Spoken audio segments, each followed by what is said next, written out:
Good morning, good afternoon, good evening.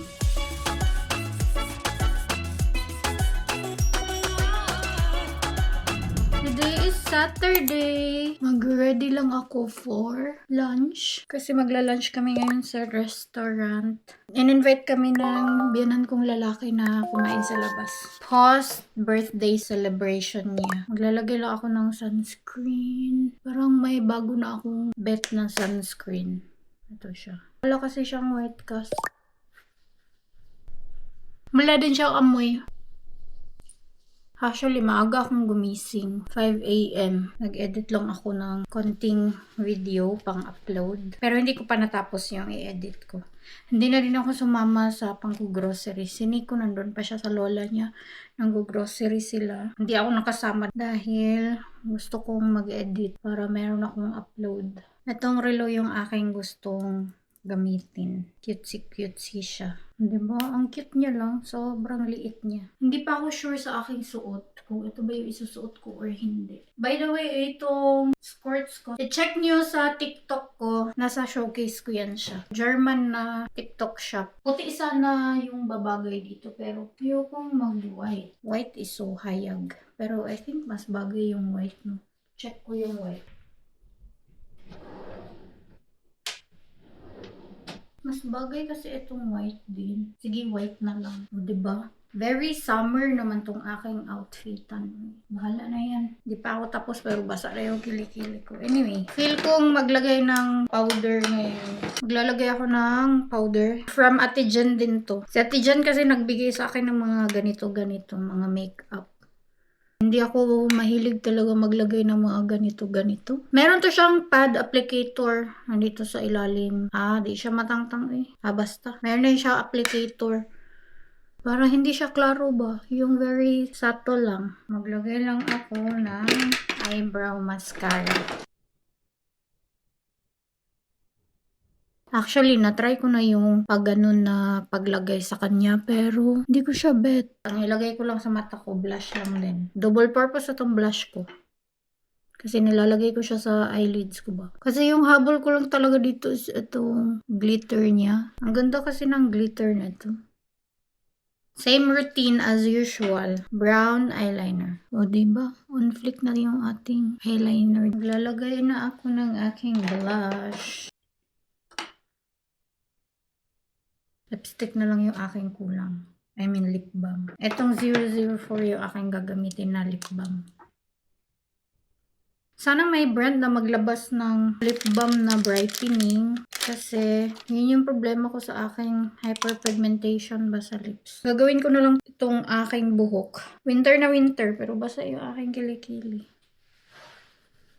Dito na ako sa baba. Mag-wrap lang ako ng gift namin para sa papa ni Nico. Hala, kulang ang wrapper. Yung pangita daw lang yung wrapper dito. Palihog daw ko. Mag-aantay na lang kami kay Nico. Na oras na. 11:21 na. Sobrang konti na lang yung kulang. Makukulangan din kasi siya pag ginanito ko. Pag landscape. Hindi din kasi pwedeng liitan tong karton kasi ang gift namin sa kanya is para siyang light ba. Nabili ko to sa Pinas. Dito na si Nico. Wow! Meron akong bouquet from Nico. Wow! Hindi ko alam bakit niya ako binilan. Hindi naman ako yung may birthday. Wow! Gulat naman ako. Pagpasok niya, mayroon akong bulaklak. Sure. Uy, mahalon man nga. Nakalas-kalas mo yung shampoo. Sorry. Uy, pero bets ko. Dati kasi hindi ako mahilig sa bouquet. As in, pinapagalitan ko siya dati pag bumibili siya ng bulaklak. Ala! Pangbata. Nächstes Mal wieder. Pangbata. Oh, mo na narad ko. Dagan ko kinarad ko. Baby man. Nakikita siya. Noch Meeting machen. Char, meron akong bulaklak. Die, wo wir Nice. noch nicht verwelkt sind. Char. Oder fast Dankeschön. Ano tayo yung bulak lagi? Di ko man 14. Ay, mukha ng kapatid ko. Ay, basher talaga itong buang na to. Nainggit man siya, oy. So meaning na ako bulak sa February. Gikan nimo. Ako imo i-spoiled. Kaya ako kay uyab pa. Gusto mo, isabi ko dito? Ang cute. Eh. May nagselos dito eh. Sabi niya, bakit ka may bulaklak? Di pa naman February 14. Wala, nagtanong lang naman ako. Ay, pero yung mukha mo, Basher kay, oy. Wait, tay kagwa ko yung gift sa February ha. Sumbagong tagig ka. Bulak para rin na uyab. Uy, ang bulak di naman na para sa uyab bra. It's also for the family. Ikaw Yeah, I ba? know. Yeah, you know. Yeah, hindi mo lagi ka. Nagka ba ng bulak para sa pamilya? Che. Manibuki mo sa pamilya. Hoy, tingnan nyo naman yung kinuha ng kapatid ko. Pang baby shower man to na wrapper. Yan man yung dalawa yung natira doon. Wala nang iba. Kabuang. Pero gawa natin to siya ng paraan. So, iganon ko siya para ma-close natin tong area na to. The area of the responsibility. Di ba?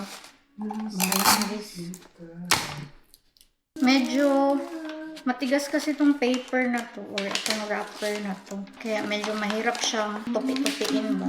Sana lang magkasya to ngayon. Wala kasi kami ibang wrapper. Nakalimutan ko din. Uy, merong side na nakikita. Pero bahala na lang na yan. Yung pangit ng aking pag-wrap. Mag-aantay na lang ako kay Nico. Ito pala yung aking dinala na bag. Kasi nagdala ako ng power bank.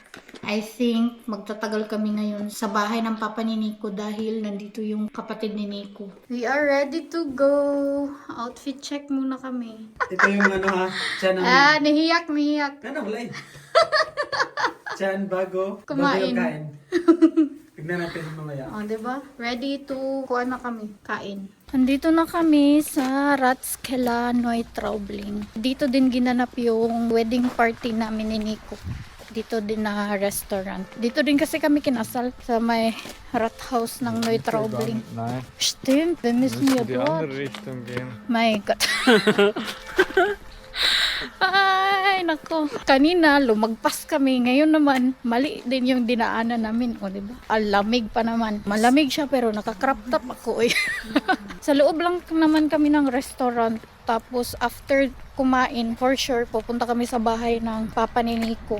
Kasi nandun yung kapatid niya. Minsan lang kasi pupunta yung kapatid ni Nico dito. Minsan lang siya nakakapunta dito. Ang layo din naman kasi ng bahay nila. Uy, sobrang layo. Tsaka sobrang liblib.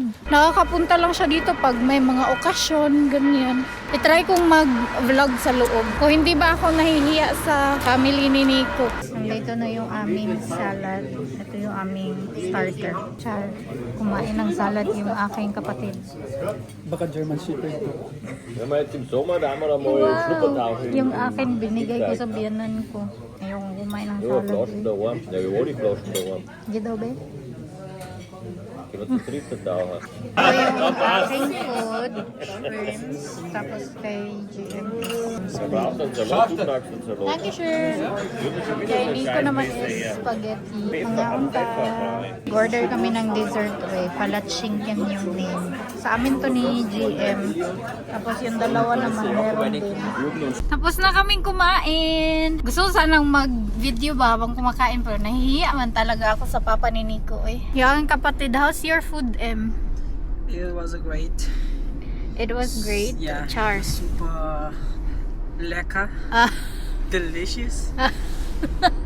Pero ayaw mo sa kanin. Yeah, not really. I thought it has a tomato. Solid kay busog. Yeah. Shrimps yung akin. Tapos kay GM, squid. Pero naghati kami. Hati kami sa shrimps ko. Tapos hati din kami sa kanyang squid. Sobrang busog ko na eh. Sobrang Mamma Mia. Ano yung narinig mo na pangalan ng palatschinken? Kapigasin. Palasigan. Palasigan. Tinatawag siyang palatschinken. Iwan ko. Yung dessert na kasi yun is yun yung crepe na merong vanilla ice cream sa loob. Yung shinken kasi is ham. Eh wala naman yung ham. Di ko rin alam kung bakit siya tinawag na palatsingkan. Before kami pupunta sa bahay ng papa ni Nico, bibili muna kami ng chichirya para meron kami mapapak doon. Ang boring kasi yun. Lagi akong nakakatulog doon sa bahay ng papa ni Nico dahil wala akong ginagawa ba. Nanonood lang kami ng movie. Agay, piste. Pakugpugip ko. Taasan ako eh. Bili muna kami ng chichirya. Nagtataka yung papa ni Nico ngayon kung bakit ang tagal namin. Nakabili na kami ng aming chips. Bumili ako ng dip.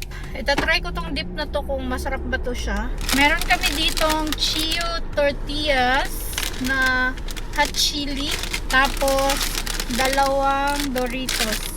Cheese ang flavor. Walang ibang flavor. Sobrang konti lang yung options doon ng mga chichirya. As in, kumuha din ako ng kandila para doon sa puntod ng lolo't lola ni Nico. Sie haben sich bestimmt gewundert, Ja. wo wir bleiben. T-Shirt. Vielleicht denken sie, dass wir heimgefahren sind. Nandito na kami sa bahay ng papa ni Nico eh. Yan. Kakape lang. Ate ko. Pauwi na kami. It's already 5:10 sa hapon. Yung kapatid ni Nico at yung papa niya is nakalabas na din. Ihatid na din ng papa ni Nico si Paul. Nakatulog ako ng saglit eh. After naming nanood ng movie. Napanood ko na yung movie na yon, yung Meg. Pero hindi pa nila napanood yun. Pero nanood pa rin ako. Si GM naglalaro lang doon.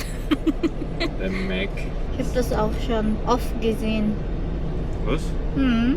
Du auch? Yeah. Nanghingi ako ng isang bote ng Coke. Lagi yan silang merong stocks ba? Tamang-tama, Cola Zero siya. Rawat na naman si ate.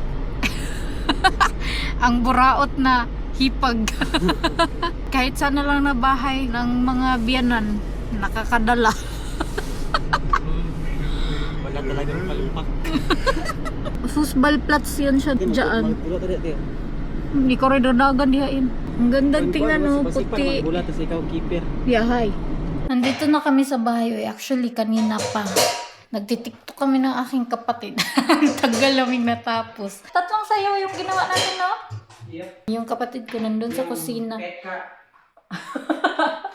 Siya yung nakatoga sa kusina namin. Hindi niya yan nilinis kaninang umaga eh. Nakakatamad kaya bumaba ng maaga. Kayo ka, hindi kayo bumaba. Tinamad ako, tapos si Nico ang agang ng groceriyot. Pero nakakatamad talaga no pag ano. Yeah. Pagka day off kasi, parang sinusulit mo yung araw na day off mo ba? Lagi ba? Ayaw mo nang magtrabaho sa bahay. Para sa akin na pag meron akong work, parang after work na-activate minsan yung pagiging maliksik ko. Gusto kong maglinis ng bahay. Understandable naman yun sa'yo dahil late ka na nakakauwi. Ibig wala kang ginawa sa boss kundi mag-ano lang, mag-sit down lang. Kaso lang pag dating mo sa bahay, parang Nakakapagod. lagi. Ang ginawa pala namin doon sa bahay ng papa ni Nico, nanood lang kami ng movie. Ano kami na ano guys, wrong turn. Wrong turn kamukha ni GM. Asa na ito, atong bida? O kaso kung kaaway, tarungan na. Katungkan, wakwak. Dinapog ko, kapatid mo naman ito. Mag-e-edit muna ako eh. I-edit ko tong vlog ko nung Thursday.